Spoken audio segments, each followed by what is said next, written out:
Assalamualaikum warahmatullahi wabarakatuh. Hai guys, perkenalkan nama saya Firdausi Putri Maharani dari SMA Negeri 1 Purwosari. Di sini saya akan menjelaskan tentang pertumbuhan dan perkembangan serta metabolisme.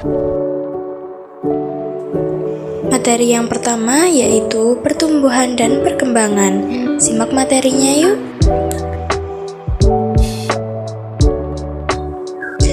Pertumbuhan dan perkembangan pada tumbuhan. Pertumbuhan pada tumbuhan adalah proses pertambahan ukuran atau volume serta jumlah sel secara irreversibel atau tidak dapat kembali ke bentuk semula. Pertumbuhan bersifat kuantitatif, artinya dapat dinyatakan dengan satuan bilangan. Ada 3 tahap pada proses pertumbuhan pada tumbuhan, yaitu perkecambahan. Berdasarkan letak kotiledon pada saat perkecambah dikenal dengan 2, yaitu perkecambahan epikeal dan hipokeal. Yang kedua yaitu pertumbuhan primer, yang ketiga yaitu pertumbuhan sekunder. Perkembangan pada tumbuhan. Perkembangan pada tumbuhan adalah proses pertumbuhan dan diferensiasi individu sel menjadi jaringan, organ, dan individu tanaman. Perkembangan bersifat kualitatif, artinya tidak dapat diukur dan dinyatakan dengan satuan bilangan. Berikutnya yaitu faktor-faktor yang mempengaruhi pertumbuhan dan perkembangan pada tumbuhan. Faktor internal terbagi menjadi 2, yaitu gen dan hormon tumbuhan atau fitohormon. Gen adalah substansi hereditas dan penentu sifat individu yang terdapat di dalam kromosom, sedangkan hormon tumbuhan atau fitohormon adalah senyawa organik bukan nutrisi yang dihasilkan oleh tumbuhan yang dalam konsentrasi rendah atau kecil dapat mengatur proses fisiologis. Ada beberapa fitohormon yaitu gibberellin, auksin, sitokinin, asam absisat, etilen, asam traumalin, dan kalin. Berikutnya yaitu faktor eksternal. Ada cahaya matahari. Cahaya matahari merupakan sumber energi yang penting bagi tumbuhan karena dibutuhkan dalam proses fotosintesis. Di sisi lain, cahaya dapat menghambat pertumbuhan karena auksin jika terkena cahaya akan menjadi zat yang menghambat pertumbuhan. Pertumbuhan yang sangat cepat dalam keadaan gelap disebut etiolasi. Faktor eksternal berikutnya yaitu suhu.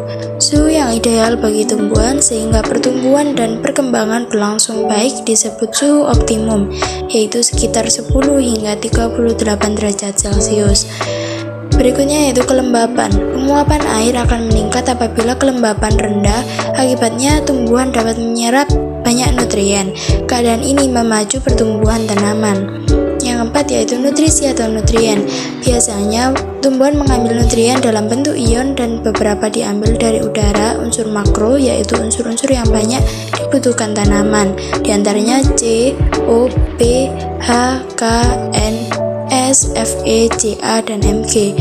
Unsur mikronutrien yaitu unsur yang dibutuhkan tanaman dalam jumlah sedikit, diantaranya Mn, B, Cu, Cl, Zn, dan Mo.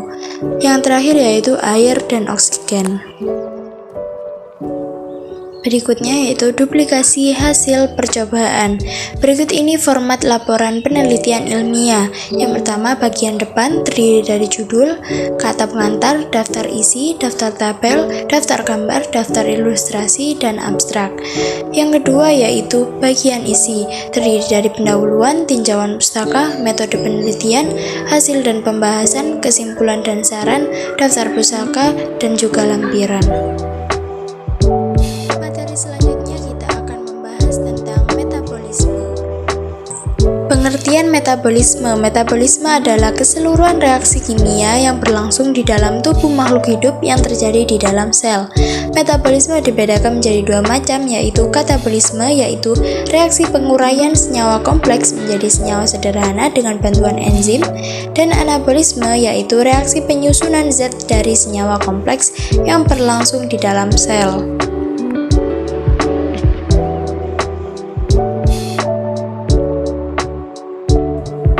Pengertian enzim. Enzim adalah suatu protein yang berfungsi sebagai biokatalisator dalam reaksi penguraian dan penyusunan suatu zat yang terjadi di dalam sel makhluk hidup. Biokatalisator adalah zat yang dapat mempercepat reaksi-reaksi biologi, tetapi zat itu sendiri tidak ikut bereaksi tanpa mengalami perubahan struktur kimia.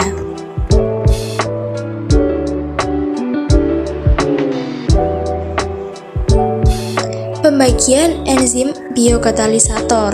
Yang pertama yaitu struktur enzim, yang kedua sifat-sifat enzim, yang ketiga faktor-faktor yang mempengaruhi kerja enzim, yang keempat cara kerja enzim, yang kelima yaitu nomenklatur, penanaman dan klasifikasi enzim, yang terakhir peranan enzim.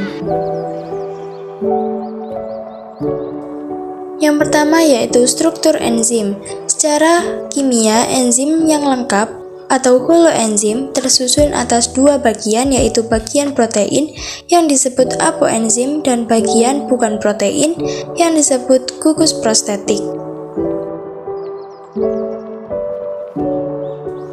Yang kedua yaitu sifat-sifat enzim.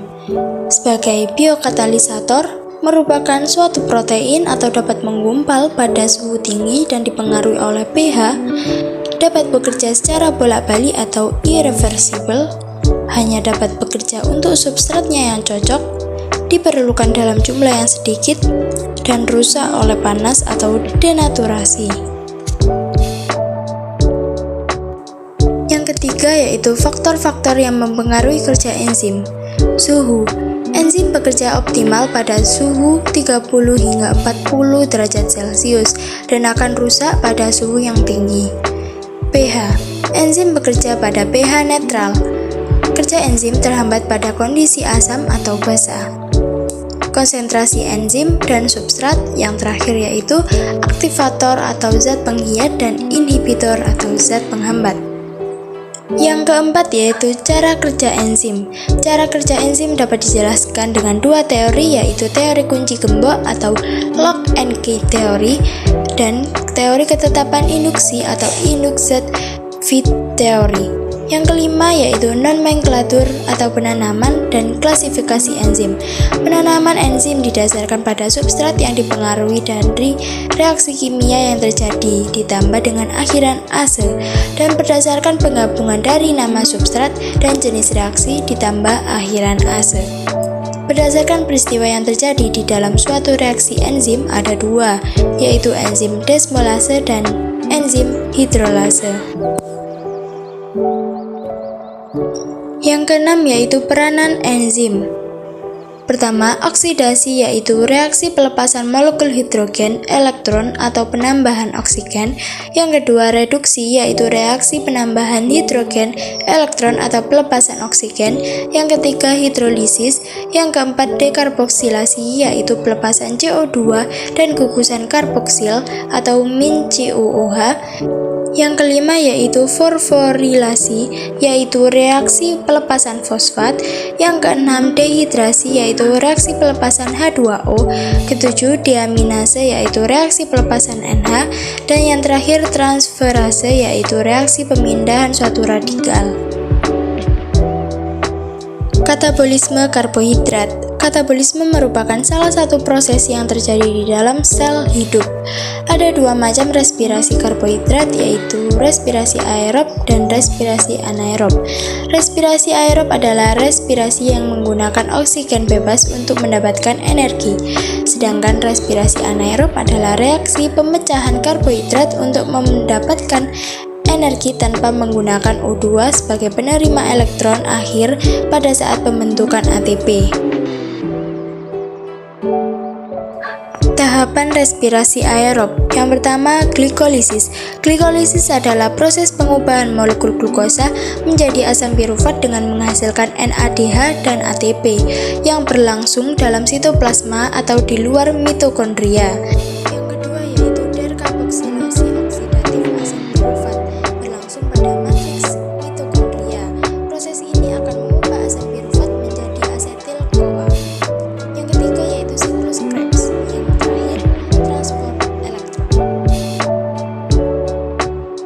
Selanjutnya yaitu tahapan respirasi anaerob. Yang pertama, fermentasi alkohol merupakan respirasi anaerob yang mengubah glukosa menjadi energi, etanol, dan karbon dioksida. Yang kedua yaitu fermentasi asam laktat, merupakan respirasi anaerob yang menghasilkan asam laktat dan energi dan merubah NADH menjadi NAD+ melalui perantara asam pirufat. Anabolisme karbohidrat. Anabolisme karbohidrat adalah serangkaian reaksi kimia yang substrat awalnya adalah molekul kecil dan produk akhirnya adalah molekul besar, atau dengan kata lain reaksi yang bertujuan untuk penyusunan atau sintesis molekul.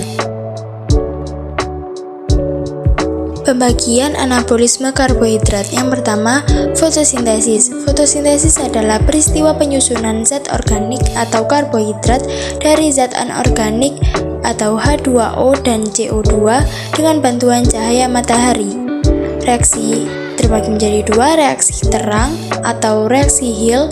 Reaksi ini terjadi di membran tilakolit atau di dalam grana kloroplas. Pada reaksi ini terjadi proses fotolisis.